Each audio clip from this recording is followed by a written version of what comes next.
नमस्कार। शहर संग्राम में स्वागत है आप सबका। आपके साथ अब मैं पुनीत पाठक हूं और सुबह से लगातार हमारी टीम आपको बता रही है 15 निकायों में मतगणना की शुरुआत के पहले की तैयारी और अब मतगणना 9 बजे से शुरू जाने के बाद अब तक की स्थिति। हमारे साथ में अब पैनल जुड़ना भी शुरू हो जाएगा, लेकिन इसके पहले पहला अपडेट आपको दे दें। भैरमगढ़ नगर पंचायत में कांग्रेस की बड़ी जीत हुई। कुल 15 वार्डों में से 12 वार्डों पर कांग्रेस का कब्जा हो गया है। तो आज कुल 15 निकाय हैं और 15 निकायों में कौन शहर सरकार बना रहा है, इसका फैसला जनता ने कर दिया। ये फैसला आज डिकोड हो रहा है, सामने आ रहा है। भैरमगढ़ नगर पंचायत, जो 6 नगर पंचायत हैं, उनमें से भैरमगढ़ में 15 वार्ड हैं कुल, और जिसमें से 12 में कांग्रेस पार्टी ने अपनी जीत दर्ज की है, लीड बनाई। भैरमगढ़ नगर पंचायत में कांग्रेस को बड़ी जीत मिली है।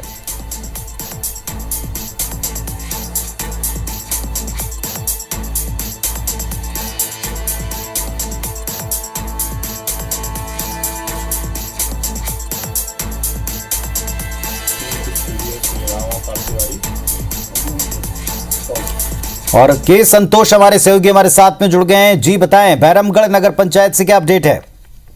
जी, छत्तीसगढ़ राज्य के जो निकाय चुनाव है 2021 के, उसमें बीजापुर जिले के 2 नगर निकाय चुनाव भैरमगढ़ और भोपालपट्टनम। भैरमगढ़ में अभी पहला रुझान आया, जिसमें वार्ड क्रमांक 3 और वार्ड क्रमांक 9 में कांग्रेस के प्रत्याशी ने जीत हासिल की है। वहीं भोपालपट्टनम के वार्ड क्रमांक 11, 15 और 7 में कांग्रेस की जीत का बताया जा रहा है। अभी कुछ देर में पूरी खुलासा हो जाएगी किसकी जीत और किसकी हार है। माहौल किस तरीके का है और कितना वक्त लग सकता है? जैसे आप बता रहे भोपालपट्टनम भी है, वहां पर कुछ ही वार्डों के बारे में मिल रहे हैं हमको रुझान, या नतीजों की तरफ हम जा रहे हैं। कितना वक्त इसमें और लग सकता है संख्या के मुताबिक? हम और भैरमगढ़ में एक कांग्रेस की सरकार के बनने के एक रुझान दिखाई दे रहा है, लेकिन कुछ क्षणों बाद ही स्पष्ट हो जाएगा कि किसकी सरकार बनेगी। चलिए आप नजर रखिए, आपसे वापस अपडेट हम लेंगे। तो भैरमगढ़ नगर पंचायत में कुल 15 वार्ड, 12 पर कांग्रेस पार्टी ने कब्जा कर लिया, यानी यहां नगर सरकार कांग्रेस पार्टी की बन रही है। कुल मिलाकर 6 नगर पंचायतें हैं। इसके अलावा 4 निगम हैं, जिनमें से पहली बार बना हुआ एक निगम है और बाकी 3 निगमों में दोबारा से चुनाव हो रहे हैं। और दूसरी तरफ यहाँ जो शहर सरकार बनाने का उत्साह कार्यकर्ताओं में दिख रहा, क्योंकि कार्यकर्ता ही चुनाव लड़ते हैं और उनके लिए उनके बड़े नेता आकर के प्रचार करते नजर आए थे। तो 4 नगर निगम हैं, 5 नगर पालिकाएं, 6 नगर पंचायतें, और इसमें से भैरमगढ़ का हमारे पास में रुझान नतीजा सामने दिखा है स्पष्ट तौर के ऊपर। चलिए लगातार अपडेट हम आपको देते रहेंगे। और इस वक्त हमारे साथ स्टूडियो में वरिष्ठ पत्रकार राम अवतार तिवारी जी आ चुके हैं। तिवारी जी नमस्कार, स्वागत है आपका। ये चुनाव बिल्कुल उसी अंदाज में हो रहे हैं कि जैसे एक स्पेसिमेन हो, जैसे कोई एक हम सरकार के कामकाज का एक छोटा रिपोर्ट कार्ड देख रहे हो। हमको पता चल रहा हो कि जो पहले निकाय चुनाव हुए हैं उसमें कांग्रेस ने कैसा किया, क्योंकि उनकी प्रदेश में सरकार है, और अब कितना भरोसा है, क्योंकि एक तरफ वायदा पत्र था और दूसरी तरफ आरोप पत्र था। क्या सिग्निफिकेंस, क्या महत्व आप देखते हैं इन चुनाव के? देखिए, 2 साल बाद जो विधानसभा चुनाव होंगे जी, उसके पहले का एक जैसे चावल पकता है तो एक दाने से पता चल जाता है कि जनता का रुख क्या है। उसी तरह शहरी सत्ता में, शहर में जिस पर भाजपा ज्यादा दावा करती है, उन जगहों में भाजपा क्या स्थिति में है, कांग्रेस क्या स्थिति में है, और इस सब से हटके जनता क्या सोच रही है, ये एक परिणाम आएगा जो आगामी दिनों दोनों राजनीतिक दलों को उसी पे काम करने के लिए एक वर्क मिलेगा, एक प्लान तैयार करने का सही अवसर रहेगा। अभी जो 2 परिणाम आपने बताए, उन दोनों बस्तर के घूर धोर, माने जहां जंगल, नक्सलवाद, उस इलाके के जो रिजल्ट आ रहे हैं, वो दोनों जगह से कांग्रेस की बढ़त बता रही है। और दूसरी बात यह है कि उन इलाकों में मतदान होना और मतदान के बाद जो इस तरह के रिजल्ट आना एक सुखद संदेश है राजनीतिक दलों के लिए भी, आम जनता के लिए भी और लोकतंत्र के लिए भी। तो इस तरह से जो अलग अलग, सिर्फ बस्तर इलाके में 2 ही चुनाव हुए थे शायद, उन दोनों जगहों में अगर कांग्रेस बढ़त बनाई हुई तो ये कांग्रेस के लिए सुखद है, और भाजपा के लिए फिर से एक चुनौती है कि विधानसभा और लोकसभा में हारने के बाद पंचायत चुनाव में इस तरह के रिजल्ट आ रहे हैं। अगर पूरे शहरी इलाकों के चुनाव को देखेंगे तो शहरी इलाकों में कांग्रेस का सत्ता, उसका संगठन, उसका प्रभाव और जनता का ऐसे चुनाव में, नगरीय निकाय चुनाव में अगर आप देखें तो जो सत्ताधारी दल रहता है उसके प्रति एक आकर्षण रहता है।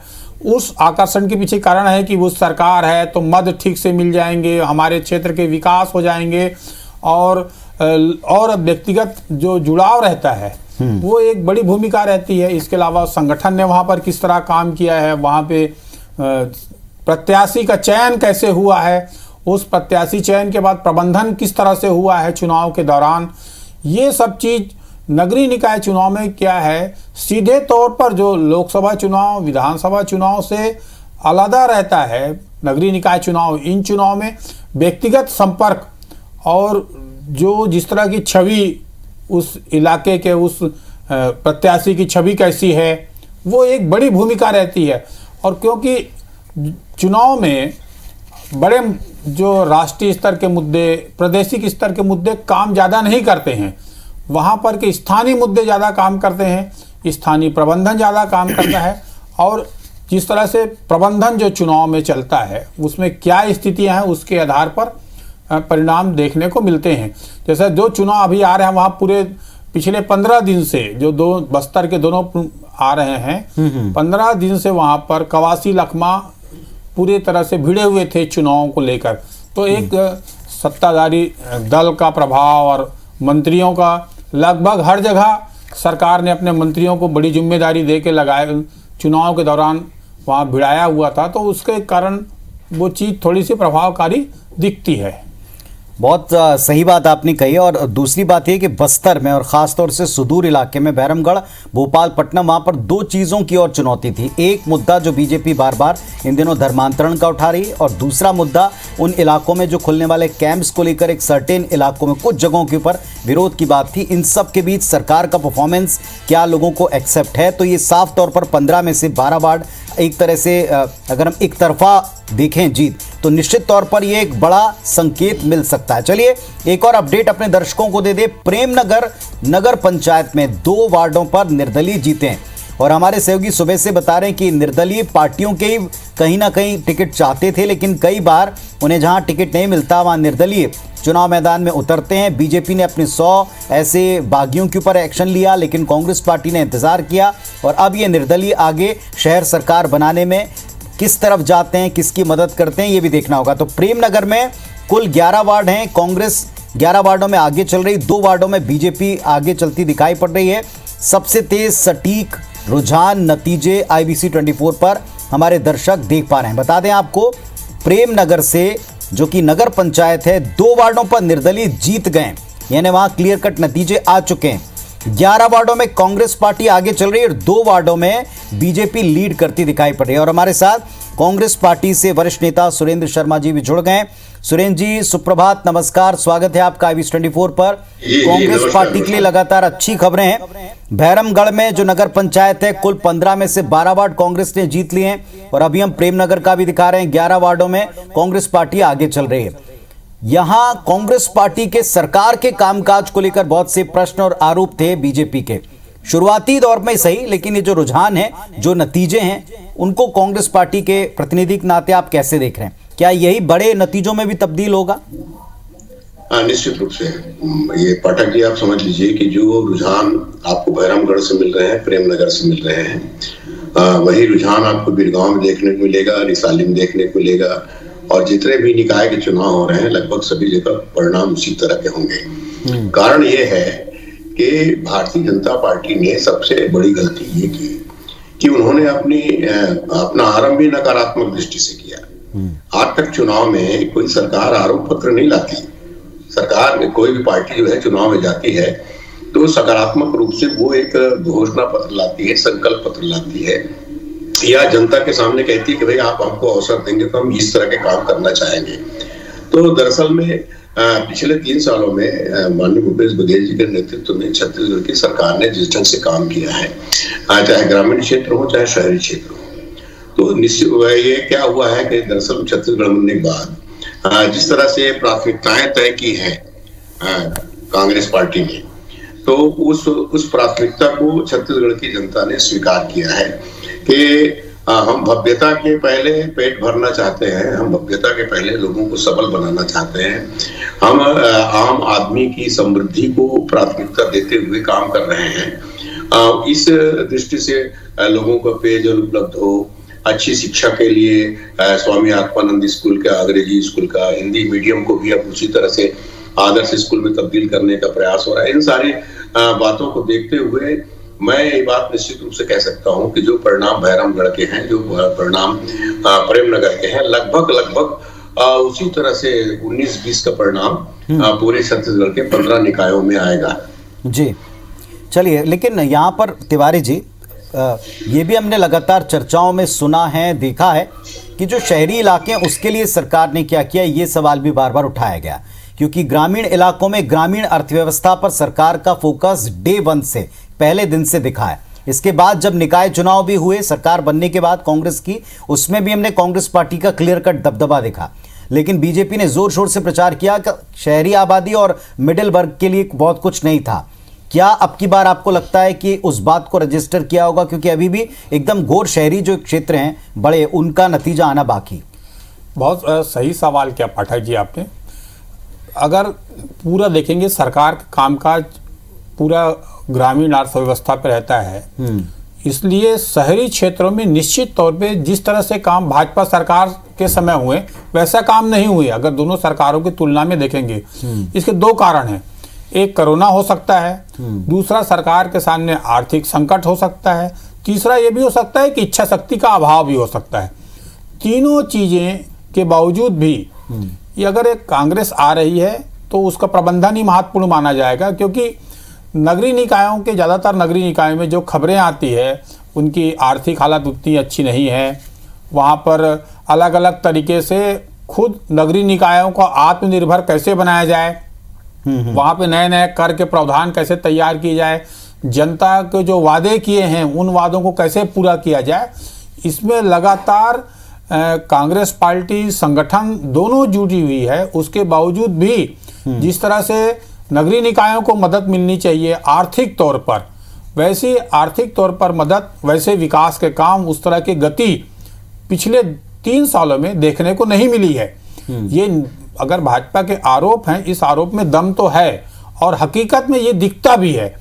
उसके बावजूद भी इस तरह के परिणाम आना, ये कहा जा सकता है कि इसमें प्रबंधन ज़्यादा काम किया, प्रत्याशी चयन ज़्यादा काम किया उनका, और वहाँ पर कांग्रेस के कार्यकर्ता एकजुट होकर काम किए। ये संकेत जाएगा, ये संकेत जो नहीं जाएगा कि विकास के काम के कारण जनता आकर्षित है। तो अब आगे जाके इन चुनाव के परिणाम जो भी आते हैं, अगर पूरे परिणाम के अलावा भी कांग्रेस पार्टी के सामने एक बड़ी चुनौती रहेगी कि नगरीय निकाय इलाकों में शहरी सत्ता प्राप्त करने के लिए उनको विकास के लिए रोड मैप तैयार करने होंगे, उनको अधिक से अधिक बजट देना होगा, काम के रूपरेखा तैयार करना होगा। उसके अलावा वहाँ के कार्यकर्ता हैं, उनको संतुष्ट किस तरह से किया जा सकता है, एक बड़ी चुनौती अभी भी बरकरार रहेगी। बहुत सही बात आपने की। और मैं चाहता हूं एक छोटा सा कमेंट सुरेंद्र शर्मा जी से हम लेंगे। शहर संग्राम में आज 15 निकायों के नतीजे आना शुरू हो चुके हैं और शुरुआती रुझानों में कांग्रेस पार्टी, शुरुआती नतीजों में कांग्रेस पार्टी लीड करती दिख रही है। नगर पंचायतों में कई जगहों से हमको एक के बाद एक तेज नतीजे मिलने शुरू हुए हैं। भैरमगढ़ नगर पंचायत में कांग्रेस की बड़ी जीत हुई है। नगर पंचायत में कुल 15 वार्डों में से 12 वार्ड कांग्रेस पार्टी ने जीत लिए हैं और 3 बीजेपी के खाते में गए। तो भैरमगढ़ में बीजेपी के खाते में 3 वार्ड आए हैं, जबकि 12 वार्ड जो हैं वो कांग्रेस पार्टी ने जीते हैं। यानी भैरमगढ़ में कांग्रेस पार्टी को एक बड़ी जीत मिली। इसके अलावा भोपालपट्टनम में भी 15 वार्ड और यहाँ भी कांग्रेस पार्टी की 3 के ऊपर जीत की खबर मिली। प्रेमनगर में देखें 11 वार्डों में कांग्रेस पार्टी आगे चल रही है, 2 वार्डों में बीजेपी लीड कर रही और 3 के ऊपर निर्दलीय जो है आगे चलते हुए यहाँ नजर आए। तो iViz24 पर आप सबसे तेज रुझान और नतीजे देख रहे हैं और साथ में एक सटीक विश्लेषण है हमारे पैनल के साथ में। सुरेंद्र शर्मा जी कांग्रेस पार्टी से, रामावतार तिवारी जी वरिष्ठ पत्रकार हमारे साथ जुड़े और संजय श्रीवास्तव जी भारतीय जनता पार्टी के नेता हमें ज्वाइन करें। संजय जी नमस्कार, स्वागत है आपका iViz24 पर। शुरुआती जो रुझान है, शुरुआती जो नतीजे हैं वो कांग्रेस पार्टी के फेवर में दिखाई पड़ रहे हैं।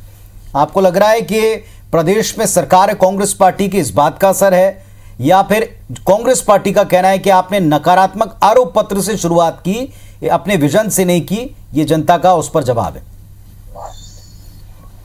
देखिए पुनीत जी, बहुत ईमानदारी के साथ में यदि हम राजनीतिक चर्चा करें, एक गंभीर चर्चा करें, और देश की आजादी के बाद मैं इस बात को नकार नहीं रहा हूं कि हम यदि प्रारंभिक रुझान में पीछे हैं, इसका अर्थ ये नहीं है। मैं पहले भी चुनाव के दौरान भी और चुनाव मतदान के बाद भी इस बातों को हर चर्चा में रखा हूं, और ये सामान्यतः होता ही है, इसको कोई नकार नहीं सकता। देश की आजादी के बाद से जितने उपचुनाव होते हैं या फिर इस तरह के जो नगरीय निकाय के चुनाव होते हैं, जिन राज्यों में राज्य की सरकारें हुआ करती हैं, उनका प्रभाव स्पष्ट रूप से वहां पर दिखाई देता है। हम भी प्रदेश के अंदर में विभिन्न प्रदेशों में हम सरकार में रहे हैं, परिणाम हमारे पक्ष में हमेशा से इस तरह आता रहा है। तो ये कहा जा सकता है कि उसका एक फायदा, उसका एक लाभ निश्चित रूप से उन बीच के चुनावों के अंदर में मिलता है। लेकिन दूसरा सबसे बड़ा जो विषय है, देखिए मैं फिर से कह रहा हूं, इस नगरीय निकाय चुनाव को जो दिग्विजय सिंह के समय एक सीधा चुनाव हुआ करता था, एक डायरेक्ट इलेक्शन हुआ करता था, हमने नहीं किया था, ये कांग्रेस ने किया था। हमारा पहले दिन से आरोप है, 2 साल पहले जब लगभग संपूर्ण नगरीय निकाय के चुनाव हुए थे, उस समय आखिर क्या ऐसे कारण थे कि इनको डायरेक्ट इलेक्शन की जगह इनडायरेक्ट इलेक्शन और इनडायरेक्ट इलेक्शन करके लोगों को तोड़कर फोड़कर खरीदकर सरकार बनाने का पुराना इतिहास कांग्रेस का हमेशा से रहा 58 सालों के अंदर। ये आरोप नहीं है, बोलेंगे कि चुनाव के हम पीछे तो हम इस तरह की बात कर रहे हैं, लेकिन ये सत्यता है। तो मुझे लगता है इसलिए इस प्रक्रिया को बदला गया, और प्रक्रिया के कारण किस तरीके से हम उसका लाभ ले सके। देखिए दूसरा ये है कि इन चुनावों के अंदर में भी जिस तरीके से चुनाव आयोग के पहले भी इस तरह की बातें आई कि भाई वोटर आईडी जो सबसे प्रमुख एक पहचान पत्र होता है किसी भी मतदाता के लिए, उस पहचान पत्र को नकारा गया चुनाव आयोग के माध्यम से कि ये आवश्यक नहीं है। ठीक है, अन्य जो प्रावधान है वो तो होते ही हैं, लेकिन ये आवश्यक नहीं है, जबकि वोटर आईडी ही सबसे प्रमुख कारण होता है। राशन कार्ड बन जाते हैं, फर्जी राशन कार्ड बन जाते हैं, फर्जी डॉक्यूमेंट्स बन जाते हैं उस आधार पर। और तीसरा एक सबसे बड़ा कारण जो चुनाव के अंदर में दिखा कि परिसीमन के माध्यम से इन्होंने अपनी अनुकूलता भी करी। जैसे मैं खैरागढ़ में था, खैरागढ़ में अनुकूलता कई जगह आई कि उन्होंने बैलेंस किया, अपने जहां ये पीछे रहते हैं वहां उस भाग को काटकर उस वार्डों में जोड़कर इन्होंने बैलेंस किया। पिछले चुनाव में 2 साल पहले मैं खुद अपने चुनाव को कोर्ट में लगाया हूं लगभग। लेकिन संजय जी, इनमें से कोई भी बात नहीं है। 15 वर्ष आपने भी सरकार चलाई, इस बीच कई नगर सरकारें चुनी गई, इनमें से कोई बात नहीं। पहली बात, दो बातें और जिस पर बीजेपी, थोड़ी हैरानी होती है, जिस पर बीजेपी लगातार खुद विरोध प्रकट करती रही। पहली बात नकारात्मक कैंपेनिंग, जिसको आपने हर बार गलत माना। दूसरी बात यह कि हमने देखा 100 बागियों पर इलेक्शन शुरू होते ही कार्रवाई कर दी। कांग्रेस पार्टी ने थोड़ा धैर्य रखा। आपको अगर शहर सरकारें बनानी है तो शहर सरकार बनाते समय निर्दलीय जो उतरते हैं मैदान में, निश्चित तौर पर उनका योगदान आपको लेना पड़ता है, चाहे ये पक्ष हो चाहे वो पक्ष हो। ये कुछ ऐसी रणनीतिक चूक मानी गई कुछ लोगों के द्वारा कि ये बीजेपी को भारी पड़ेंगी। ये शुरू में भी कहा जा रहा था और अभी भी कहा जा रहा है। और एक अपडेट दे दे, फिर आपसे उत्तर लूंगा। मारो नगर पंचायत में बीजेपी और कांग्रेस के बीच में कांटे की टक्कर है। कांग्रेस 5 पर जीत गई, बीजेपी 4 के ऊपर जीत गई। ये मारो नगर पंचायत का हमारे पास इस वक्त का अपडेट है। मारो नगर पंचायत में कांटे की टक्कर है। भारतीय जनता पार्टी 4 पर और कांग्रेस पार्टी 5 पर जीत दर्ज कर चुकी है। आज 15 निकायों में से 6 नगर पंचायतें हैं और हमारे पास में इस वक्त 4 के क्लियर कट रुझान या अपडेट्स मिल रहे हैं। भैरमगढ़ का, भोपालपट्टनम, प्रेमनगर और मारो नगर पंचायत में बीजेपी 4 और कांग्रेस 5 के ऊपर जीत दर्ज कर चुकी है। कांटे का मुकाबला यहां दिखाई पड़ता है। संजय जी उत्तर दें अपना। देखिए आपने ठीक कहा। देखिए समीकरण, राजनीति में समीकरण होते हैं और बहुत सारी चीजें जीत हार के कारण बहुत सारी चीजों को करना पड़ता है। लेकिन देखिए भारतीय जनता पार्टी जो है शुरू से ही, आज नहीं, हम जिस आधार पर काम करते हैं, जिस विचारधारा के आधार पर काम करते हैं, जिस व्यवस्थाओं के आधार पर काम करते हैं, अर्थात संगठन हमारे लिए महत्वपूर्ण होता है, न कि व्यक्ति। देखिए हम हर स्तर पर यदि कॉम्प्रोमाइज कर ले तो आखिर संगठन का क्या महत्व है। कांग्रेस के अंदर में नेता आधारित पार्टी है, कांग्रेस के अंदर में ये सब चीजें चल जाती है। बाद के परिणाम क्या होंगे, उदाहरण के लिए आपको कह रहा हूं कि हमने इस प्रदेश में 15 साल सरकार चलाई बगैर किसी व्यवधान के। हमने 15 साल सीटें, हमारी इतनी सीटें नहीं थी जितनी कांग्रेस की सीटें हैं। लेकिन आज देखिए कांग्रेस का हाल जो कॉम्प्रोमाइज करती है कि 70 सीटें आने के बाद आज इस सरकार की क्या स्थिति है 2.5 वर्ष के अंदर में। ये लड़ रहे हैं, झगड़ रहे हैं, शक्ति प्रदर्शन कर रहे हैं, पूरी सरकार दिल्ली दरबार पर जाकर बैठती है। ये दृश्य 15 साल में कभी दिखाई नहीं दिया। हम केवल चुनाव जीतने के लिए व्यवस्थाओं को हम ध्वस्त कर दें, ये कांग्रेस के अंदर में हो सकता है, ये भारतीय जनता पार्टी में नहीं हो सकता। 4 यदि 15 निगम लेकिन इस तर्क के ऊपर संजय जी शायद विचार करने की आवश्यकता है। मैं आपके पास वापस लौटूंगा, लेकिन तिवारी जी मैं आप ही के पास आ रहा था। ये दोनों पॉइंट जो हमने देखे, चाहे कार्रवाई करने का मसला हो, चाहे नेगेटिव से अपनी शुरुआत करनी, नेगेटिव प्रचार से शुरुआत करनी, आप देखें पूरे देश में बीजेपी आप ओरिएंटेड दिखती है जीत को लेकर। उन्हें दूसरी पार्टी से आने वालों से कोई गुरेज नहीं, उन्हें प्रैक्टिकल होकर काम करने से गुरेज नहीं, ये कहने से गुरेज नहीं कि हाँ साहब हमारे लिए जीत बड़ा लक्ष्य है। यहां पर आप अगर सिंपल एक आदर्शवाद की बात करते हैं, आपको नहीं लगता थोड़ा उल्टा चलन है यहाँ? बिल्कुल सही कहा आपने। केंद्रीय स्तर पर भाजपा की जो रणनीतियां हैं वो स्पष्ट है कि चुनाव जीतना है। चुनाव जीतने के लिए जिन चीजों की जरूरतें हैं, प्रबंधन की बेहतर, प्रत्याशी की विचारधारा की, जहां विचारधारा की जरूरत है उन्होंने विचारधारा को बताया, जहां पर प्रत्याशी बेहतर होना चाहिए प्रत्याशी बेहतर। कांग्रेस पार्टी से कोई गुरेज नहीं किया।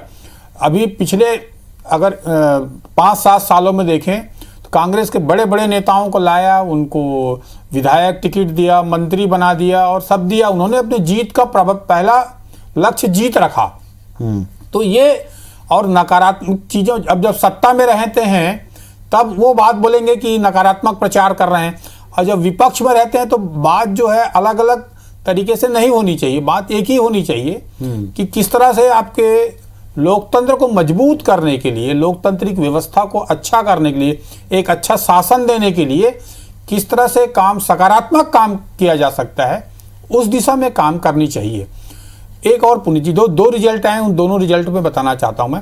पहले जो मारो का रिजल्ट आया है, देखिए मारो विधायक जो है वहां भारी बहुमत से जीते थे और वहां पर भाजपा में भारी झगड़े हैं। उसके बावजूद भी वहां पे जो रिजल्ट आ रहे हैं मारो के, वो टक्कर दिख रहे हैं एक तरह से कांग्रेस भाजपा में। एक बार दूसरी बार खैरागढ़ का जो पहला रिजल्ट आया है वो भाजपा के पक्ष में गया है और वहां पर आगामी विधानसभा चुनाव है। तो एक अलग अलग जगह से अलग अलग तरीके से संकेत आ रहे हैं इन चुनावों में। अगर जो परिणाम दिख रहे हैं वो, तो इससे इन मैदानी इलाकों में अलग जैसे रुझान दिख रहे हैं और बस्तर में अलग रुझान दिखे थे। ठीक बात है। मैं जाऊंगा इस वक्त सुरेंद्र शर्मा जी के पास। सुरेंद्र जी, शहरी आबादी के लिए और खासतौर से मध्यम वर्ग के लिए थोड़ा काम कम हुआ है सरकार की तरफ से, या हम ये कहें कि पिछले बीजेपी की सरकार में विकास का पैमाना, विकास की परिभाषा में जो कंस्ट्रक्शन और जिस तेजी से काम हुए थे वो कम दिखाई पड़ा। कोविड भी एक वजह इसमें हो सकती है, लेकिन इसके बावजूद क्या यहाँ निगमों में आप काबिज हो पाएंगे? क्या लोगों को विश्वास दिला पाएंगे? देखिए पाठक जी, अभी संजय भाई ने बहुत सारी बातें कही और उसका सटीक जवाब आपने भी दिया और रामदास तिवारी जी ने दिया, इसलिए उस पर नहीं जाऊंगा मैं। पहली बात तो ये है, एक बात समझना होगा कि हमारे छत्तीसगढ़ में उसमें गांव बसते हैं। ये एक बहुत ही ध्यान देने योग्य बात ये है कि चाहे रायपुर में रहे, बिलासपुर में रहे, रायगढ़ में रहे, दुर्ग में रहे लोग, मगर उनकी जड़ें किसी न किसी गांव में है। तो एक बात तो ये है कि सरकार ने जो काम किया है उसका प्रभाव निश्चित रूप से है। दूसरी बात, वो जो कोरोना काल के समय पूरे देश में हाहाकार मचा और लोगों को सड़कों में कई किलोमीटर पैदल जाना पड़ा, भूखे और पीड़ित होकर के। तो छत्तीसगढ़ में जो नगरीय क्षेत्रों में सरकार ने जिस तरह से चावल दे करके और सारी सुविधाएं उपलब्ध करा के, भोजन उपलब्ध करा के, जिस तरह से शहरी क्षेत्र के लोगों की सेवा की और जिस तरह सरकार ने इन परिस्थितियों को संभाला, उसका भी प्रभाव निश्चित रूप से मतदाताओं के ऊपर है कि जिस समय भयंकर संकट की स्थिति खड़ी हुई थी कोरोना काल में, उस समय सरकार जो है पूरी तरह से नगरीय क्षेत्र की जनता के साथ सम्मिलित रूप से खड़ी थी। तीसरी बात, नगरीय निकायों में हमारी परफॉर्मेंस को अगर आप देखना चाहें तो 3 साल से लगातार स्वच्छता अभियान में हमको केंद्र की सरकार पुरस्कार दे रही है। इस साल तो 67 निकायों में थोक के भाव में हमको पुरस्कार मिला है। तो इस तरह से ये जरूर है कि हमारे प्राथमिकताएं और भारतीय जनता पार्टी की प्राथमिकताओं में थोड़ा सा अंतर है। भारतीय जनता पार्टी भव्य भवनों को, भव्य सड़कों को, फव्वारों को, इनको समझते हैं कि ये नगरीय विकास है।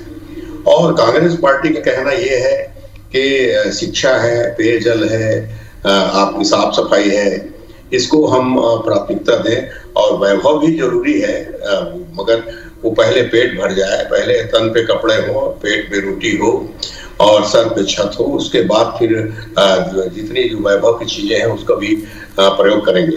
तो अभी छत्तीसगढ़ सरकार के पास जो सीमित संसाधन हैं, हमको बहुत सारी पैसे जीएसटी के नहीं मिले, बहुत सारे रकम हमको लेना है। इन वित्तीय स्थितियों के अनुसार भी छत्तीसगढ़ की सरकार ने प्राथमिकता के आधार पर नगरीय क्षेत्रों में जिस तरह से विकास कार्य किए हैं, मैं समझता हूं कि वो उसे सुरेंद्र जी, आपकी बातें बिल्कुल ठीक हैं। एक सरकार ने, मैंने भी जैसे पहले ये बात देखी भी और उसको बोला भी कि सरकार ने एक प्रायोरिटी तय की थी और इसमें ग्रामवासी, ग्रामीण अर्थव्यवस्था फोकस में दिखे। लेकिन चूंकि आज हम शहर सरकारों पर बात करें और इसमें 4 निगम भी शामिल हैं और 4 में से एक नया बना हुआ निगम है, और निगम की हम जो स्वरूप देखते हैं, जो कल्पना करते हैं, और बीजेपी की शासनकाल में निगमों को जिस तरीके से कंस्ट्रक्शन या जिस तरह से इंफ्रास्ट्रक्चर दिया गया, उसके मुताबिक अगर देखें तो बीजेपी का कहना है कि शहरों में आप देखिएगा रिजल्ट किस तरह के होंगे।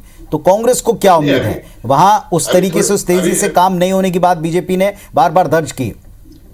नहीं, अभी थोड़ी देर में पता चल जाएगा ना। एक तो निगमों में भी छत्तीसगढ़ सरकार ने जो काम किया है उसको छत्तीसगढ़ की जनता ने देखा है, शहरी क्षेत्र की जनता ने देखा है। अब उसके संबंध में गिनती जारी है, तो उसमें दावा प्रतिदावा की आवश्यकता नहीं है। थोड़े समय में इसके परिणाम भी आने लगेंगे। ठीक बात है। संजय जी, इस पर कुछ कहना चाहेंगे, जवाब देना चाहेंगे? मैं निश्चित रूप से कह सकता हूं कि नगरीय क्षेत्र, देखिए वास्तव में अभी तो शुरुआत है और धीरे धीरे करके मैं भी आपके एबीसी के स्क्रीन पर लगातार देख रहा हूं कि भारतीय जनता पार्टी सभी क्षेत्रों में धीरे धीरे करके आगे बढ़ रही है। तो ये बड़ा रोचक चुनाव होगा और परिणाम लगभग अभी की स्थिति में, बराबर की स्थिति में, 1-2 नगर पंचायत में जरूर हम पीछे दिखाई दे रहे हैं। तो मुझे लगता है 2-3 घंटे का इंतजार निश्चित रूप से करना पड़ेगा। लेकिन जो चर्चा है कि वास्तव में अभी देश दुनिया की बात करते हैं, शर्मा जी करें, कहीं आपत्ति नहीं है। जब आदमी थोड़ा आगे होता है तो तमाम प्रकार की बातों को करता है। लेकिन सत्यता यही है कि देखिए, चुनाव को प्रभावित करने का जो हथकंडा कांग्रेस ने किया है, उस आधार पर ये इस तरह की चीजें कर रहे हैं। तो मुझे लगता है कि इसका कोई बहुत बड़ा विषय नहीं है। लेकिन हमें उम्मीद है कि अभी जिस तरीके से परिणाम आगे बढ़ रहे हैं, जैसे मैं खुद खैरागढ़ में था, खैरागढ़ में हमें पूरी उम्मीद है, खैरागढ़ में हम 100% आईपीसी के चैनल पर मैं आपको कह रहा हूँ, शाम को फिर चर्चा कर लूंगा, वहां हम अध्यक्ष बनाएंगे। कुछ हमारे पास जो नगरीय निकाय है, निश्चित रूप से भिलाई में हम महापौर बनाएंगे। कुछ जगह पर हम जरूर कमजोर थे, जहां पर स्पष्ट रूप से दिखाई दे रहा है, 1-2 जगहों पर दिखाई दे रहा है। लेकिन कुल मिलाकर आज अभी के चुनाव 50-50% के आधार पर आगे बढ़ेगा और हमें उम्मीद है कि अधिकांश क्षेत्रों में 5 से 7 नगरीय निकाय क्षेत्र में हम अपना अध्यक्ष महापौर बनाएंगे।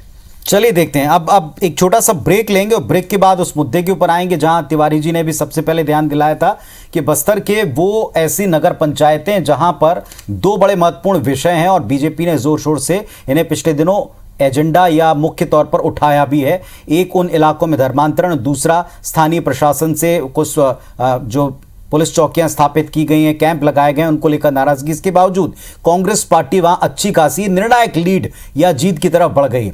उसे लेकर क्या बीजेपी आगे सोचेगी, मूव अपना बदलेगी वहां? क्योंकि अब विधानसभा चुनाव में भी बहुत लंबा वक्त नहीं है। यूपी विधानसभा चुनाव के बाद में जाहिर तौर पर पार्टियों के फोकस छत्तीसगढ़, मध्य प्रदेश पर भी रहने वाले। शहर संग्राम के तहत 15 निकायों के नतीजे जो एक के बाद एक तेजी से अब आ चले हैं। सुबह 9 बजे मतगणना की शुरुआत से ही ये हम आपको बता रहे हैं और इस वक्त पहला अपडेट आपको इस वक्त का दे दें। कोंटा से हमारे पास में एक अपडेट आया। कोंटा नगर पंचायत में कांग्रेस की बड़ी जीत हुई है। कोंटा में 14 वार्डों के ऊपर कांग्रेस प्रत्याशी काबिज हुए हैं। 15 हैं कुल मिलाकर वार्ड, इसमें से 14 कांग्रेस पार्टी ने जीत लिए हैं और एक के ऊपर भारतीय जनता पार्टी जीती है। तो कुल मिलाकर 15 वार्ड और 14 वार्डों के ऊपर कांग्रेस पार्टी की जीत हुई और एक वार्ड जो है वो भारतीय जनता पार्टी के पक्ष में गया। और एक वार्ड और एक पार्षद बड़ा महत्वपूर्ण है क्योंकि अब अप्रत्यक्ष तरीके से ही अध्यक्ष का या महापौर का चयन होना है। और इस बारे में जैसा संजय जी हमारे साथ जुड़े हैं, वो कहते भी रहे कि वो इस पद्धति को लेकर बीजेपी ने इसी बात को लेकर पहले भी विरोध दर्ज कराया। सुरेंद्र जी, एक बार फिर से नतीजा जिस तरीके से आ रहा है कांग्रेस पार्टी के पक्ष में, उस पर हम सुरेंद्र जी की प्रतिक्रिया भी लेंगे, लेकिन कुछ और इस वक्त के रुझान आपको बता दें। लगातार हमारे पास एक के बाद एक कोंटा से आए, चलिए प्रतिक्रिया लेते हैं। सुरेंद्र जी, कोंटा से जो नतीजा है, एक बार फिर से हम कहेंगे कि उस इलाके में भी कांग्रेस पार्टी ने अपना दबदबा सिद्ध किया है। और 2 एजेंडे जो बीजेपी के थे खासतौर से ग्रामीण स्तर के ऊपर, उनका भी एक जवाब जनता ने दर्ज किया। क्या आप कहेंगे इस पर? नहीं, निश्चित रूप से ये तो हमारे लिए सुखद है और बड़ी खुशी की बात है कि इस तरह से परिणाम लगातार आ रहे हैं। और हम तो शुरू से कह रहे हैं कि ये इसी तरह के परिणाम अभी आप निगमों में भी देखेंगे, निगम में भी इसी तरह के परिणाम आएंगे। और एक चीज जरूर है, संजय भाई ने एक बात छेड़ी कि हमने पद्धति बदल दी। तो विधानसभा में तो भाई विधायक जो है वो मुख्यमंत्री चुनते हैं, तो निकायों में भी अगर पार्षद जो है अध्यक्ष चुने तो अध्यक्ष जो है अधिक उनको महत्व देता है, उनके विकास को महत्व देता है, उनके वार्डों की समस्याओं को सुलझाने में अपनी भूमिका सुनिश्चित करता है बनिस्बत सीधे जनता से चुने जाने की स्थिति में। दूसरी बात एक चीज और है कि कोई भी खेल जब आरंभ होता है तो खेल के नियम खेल शुरू होने के पहले ही निर्धारित हो जाते हैं। तो इसमें ये कहना कि ऐसा हो गया वैसा हो गया, अरे भाई खेल के जब नियम पहले से निर्धारित हो गए तो सारी टीमों को खेलने का तो पूरा अवसर है, उसी नियम के तहत उसी मैदान में उसी तरीके से सबको खेलना है, अपनी प्रतिभा, अपनी सक्षमता, अपनी योग्यता, अपनी कुशलता का प्रदर्शन करना है। तो चुनाव की पद्धतियां बदलती रहती हैं और बहुत सारी चीजें समय समय पे परिवर्तित होते रहते हैं। तो अगर ये परिवर्तन हुआ भी है तो भारतीय जनता पार्टी को किसने रोका कि इस परिवर्तन को भी आत्मसात करें और सक्षमता के साथ आगे बढ़ें। तो इसमें इस तरह की जो बात है वो कहने के बजाय दरअसल में बात ये है कि मेरे हिसाब से पिछले 3 साल में छत्तीसगढ़ की सरकार ने जो काम किया है जनता उसको पसंद करती है, जनता उससे संतुष्ट है और जनता चाहती है कि ये सरकार आगे इसी तरह से काम करते रहे। और इसी के परिणाम स्वरूप लगातार जो आप रुझान बता रहे हैं, जो परिणाम बता रहे हैं, वो कांग्रेस के पक्ष में है। और हमको पूरा विश्वास है कि शाम तक के सारे रिजल्ट जब आएंगे तो आप देखेंगे कि पूरा पलड़ा कांग्रेस की तरफ झुका हुआ रहेगा। चलिए ठीक है, अगर ऐसा हुआ तो उस पर भी चर्चा होगी। और एक और बात ये कि क्या ये जो 15 निकाय हैं उनके नतीजे ही ये डिसाइड कर देंगे, बता देंगे, इस पर भी हम बात करेंगे कि क्या सरकार के खिलाफ या पक्ष में मूड है, ये हम क्या 15 निकायों से डिसाइड कर सकते हैं इस बड़े प्रदेश में या इस तरीके के विस्तारित प्रदेश में, इस पर भी बात करेंगे। कुछ आप तस्वीरें देख रहे हैं टीवी स्क्रीन के ऊपर, ये दर्शकों को बता दें कि कुछ जगहों पर जहां नतीजे स्पष्ट हो चले हैं, जहां क्लियर हो चला है कि शहर सरकारें किन की बन रही हैं, वहां कार्यकर्ता निकल पड़े हैं, जश्न के मूड में आ पड़े हैं और इस तरीके से नारे लगाते हुए अपना जोश दिखा रहे हैं। प्रतिक्रिया भी सुनवाते हैं आपको। मैं सभी दोनों ही नगर पंचायत के मतदाताओं का दिल से आभार करता हूं, कांग्रेस पार्टी की ओर से और सरकार की ओर से आभार व्यक्त करता हूं कि उन्होंने फिर से एक बार कांग्रेस के ऊपर विश्वास किया और हम उनके विश्वास टूटने नहीं देंगे। उनके लिए बहुत बहुत बधाई और सभी कार्यकर्ताओं की जीतोड़ मेहनत का ये फल रहा। कार्यकर्ताओं को भी बहुत बहुत बधाई देता हूँ मैं। तो वादे हमने किया है वो वादे पूर्ण होंगे, हर हाल में होंगे और हम सभी मतदाताओं का आभार व्यक्त करना चाहते हैं, उन्होंने कांग्रेस पार्टी पर विश्वास किया है। चलिए, तो बस्तर इलाके में जो 2 नगर पंचायतें भैरमगढ़, भोपालपट्टनम, वहां से आने वाले नतीजे कांग्रेस पार्टी के पक्ष में रहा और उसके बाद लगातार जीत का बधाई का सिलसिला दिखाई पड़ रहा है। चलिए, कुछ और बीरगांव में शुरुआती रुझान में कांग्रेस पार्टी आगे चल रही है। इस वक्त का बीरगांव से आ रहा रुझान कांग्रेस पार्टी के पक्ष में है। IBC 24 पर आप एक के बाद एक नतीजे और रुझान देख रहे हैं। बीरगांव नगर निगम में 9 बजे से काउंटिंग की शुरुआत हुई और अब जो पहला रुझान आया, शुरुआती रुझानों में कांग्रेस पार्टी आगे दिखाई पड़ रही है। 15 निकायों से जुड़े नतीजे आ जा रहे हैं और सबसे तेज रुझान IBC 24 पर आप देख रहे हैं। बीरगांव नगर निगम, जो 4 निगम है उसमें से बीरगांव सबसे प्रमुख, जो पहले बीजेपी के कब्जे में था। 31 वार्ड नंबर 31 जो है, इससे रिलेटेड हमारे पास में खबर है। बीजेपी और JCCJ प्रत्याशियों के बीच में विवाद की स्थिति है। बीरगांव नगर निगम में काउंटिंग शुरू हो चुकी है। वार्ड नंबर 31 के 2 प्रत्याशी आपस में भिड़े हैं। तो बीजेपी और JCCJ प्रत्याशी में आपस में विवाद की स्थिति दिख रही है। शहर संग्राम से जुड़े हुए हर एक नतीजे के साथ में अपडेट भी आपको दे रहे हैं उन जगहों का। जिस तरीके से हम बातचीत कर रहे हैं संजय श्रीवास्तव जी, अभी हर एक पहलू के ऊपर कांग्रेस पार्टी का पलड़ा इसमें भारी दिख रहा है। कोई मूल वजह आप देखते हैं? क्योंकि जिन ग्रामीण इलाकों में हम बात कर रहे थे, जिन ग्रामीण क्षेत्रों में बार बार बात कर रहे थे कि वहां धर्मांतरण को लेकर एक लहर है, उसके खिलाफ लोगों में गुस्सा है, या वहां के अपने लोकल मुद्दों को लेकर गुस्सा, लेकिन वहां उन तमाम जगहों के ऊपर कांग्रेस पार्टी की बढ़त है या जीत है?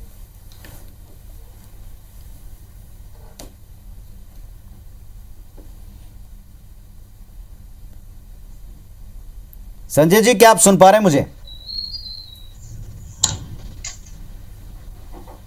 चलिए राम अवतार जी, जो हम अभी परिस्थितियां देख रहे थे, हमने भी देखा कि अभी पिछले दिनों भारतीय जनता पार्टी का सबसे एग्रेशन वाला मूड अगर कहीं दिखाई पड़ा है तो उन्होंने बार बार धर्मांतरण को कोट किया और ग्रामीण हिस्सों में बहुत हो रहा है इस बात को कहा। दूसरी तरफ ये भी कहा गया कि इस सरकार के कामकाज से लोग बड़े असंतुष्ट हैं, नाराज हैं, खफा हैं, 3 साल हो गए, आप इसका असर देखिए। तीसरा उन्होंने मुद्दा उठाया कि वहां पर जिस तरीके से नक्सलवाद के खिलाफ, अगर हम बस्तर देखें तो उसके खिलाफ जैसे काम किया, उसके खिलाफ लोकल बॉडीज जैसे लोगों को साथ नहीं लेकर चलती, उसमें गुस्सा है। लेकिन यहाँ हर जगह कांग्रेस पार्टी की जीत या बढ़त है।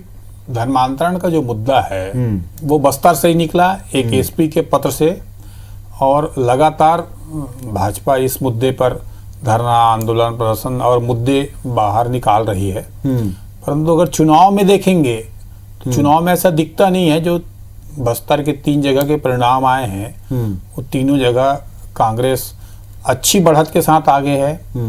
दूसरी तरफ अगर अंबिकापुर इलाके के 2 जगह के रिजल्ट आए हैं, जो रुझान आ रहे हैं वो दोनों जगह कांग्रेस आगे दिख रही है। और बिरगांव में भी कांग्रेस की रुझान दिख रहा है। तो एक तरह से जितने मुद्दे या जिस तरह के आरोप भाजपा लगा रही थी, उन आरोपों में ऐसा लगता है कि जनता की भी स्वीकार्यता कम थी या नहीं थी, इसलिए ये मुद्दे जो है वो घर नहीं कर गए। और अब अपनी भाजपा को अपनी रणनीति और काम के तरीके दोनों बदलने होंगे, क्योंकि वो उनके ठीक बात है। एक बड़ा नतीजा आपको भी बता दें, दर्शकों को भी। भोपालपट्टनम, चूंकि हम वहीं का जिक्र करें, 15 वार्ड हैं और 15 के 15 कांग्रेस पार्टी जीत गई। क्लीन स्वीप, एक तरफा जीत कांग्रेस पार्टी ने दर्ज की। भोपालपट्टनम से कुल 15 वार्डों के नतीजे आ चुके हैं और 15 के 15 वार्ड कांग्रेस प्रत्याशी ने जीते हैं। और उसी इलाके के बारे में हम बात कर रहे हैं कि वहां स्थानीय लोगों का गुस्सा, स्थानीय मुद्दों के प्रति लोगों का गुस्सा, या धर्मांतरण को लेकर के एक अंडरकरेंट जिस तरीके की बातें बार बार की जा रही थी, उसका ये जवाब सामने फिलहाल जो नतीजों में दिख रहा है उसके उलट है, जैसा प्रचारित किया गया था। सुरेंद्र शर्मा जी, प्रतिक्रिया आपकी। कहा ना कि पहले भी आपके चैनल में इस विषय में डिबेट हो चुका है। छत्तीसगढ़ की जो तासीर है वो अलग किस्म की है। छत्तीसगढ़ में आप धर्मांतरण के विषय पे न तो ये कोई बड़ी तादाद में यहाँ धर्मांतरण होता, ना ये एक बहुत बड़ा मुद्दा है। यहाँ हिंदू मुसलमान का विषय भी अगर आप चलाने का कोशिश करेंगे तो ये विषय भी सफल नहीं हो सकते। यहाँ तो वास्तविक में जो है जनता छत्तीसगढ़ बनने के बाद जिस सपनों के पीछे थी या जो चाहती थी, वो उसको मूर्त रूप देने का काम भूपेश बघेल जी की सरकार ने किया है पिछले 3 सालों में। ठीक है, चाहे हमारी लोक कला का विषय हो, हमारी भाषा का विषय हो, लोक संस्कृति का विषय हो, लोक व्यंजन का विषय हो, या फिर जो ज्यादातर तादाद में 96% जो कृषि या कृषि के ऊपर आधारित जो लोगों का जीवन है, ठीक है, उस जीवन को ऊपर आपने एक बड़ी बात की है। मैं एक बहुत जल्दी से एक प्रतिक्रिया संजय जी की इस पर लूंगा। संजय जी, धर्मांतरण हो या वहां पर पुलिस कैंप के प्रति लोगों का गुस्सा हो, लेकिन बस्तर के उन इलाकों से ही जो नगर पंचायतों के रिजल्ट हैं वो कंप्लीटली क्लीन स्वीप वाले कांग्रेस पार्टी के फेवर में है। 15 में से 12, 15 में से 15 ये वार्डों में जीत है। और सुरेंद्र जी को भी आपने सुना, उनका कहना है कि इस तरह के मुद्दे बीजेपी छत्तीसगढ़ की तासीर से मेल नहीं खाते, लोग इन्हें रिजेक्ट करते हैं। देखिए, ऐसा है कि छत्तीसगढ़ की तासीर से या देश की तासीर से परिणाम के आधार पर यदि हम मुद्दों को नोटिफाइड करेंगे तो मुझे लगता है ये ठीक नहीं है। जो मुद्दे हैं वो मुद्दे हैं। हम चुनाव के आधार पर यदि हम जीत गए तो हम कहें कि मुद्दे नहीं है। देखिए, विशुद्ध रूप से नगरीय निकाय के चुनाव, इस बात को तो समझ ले कम से कम कांग्रेस वहां जीती है, कम से कम समझ तो ले।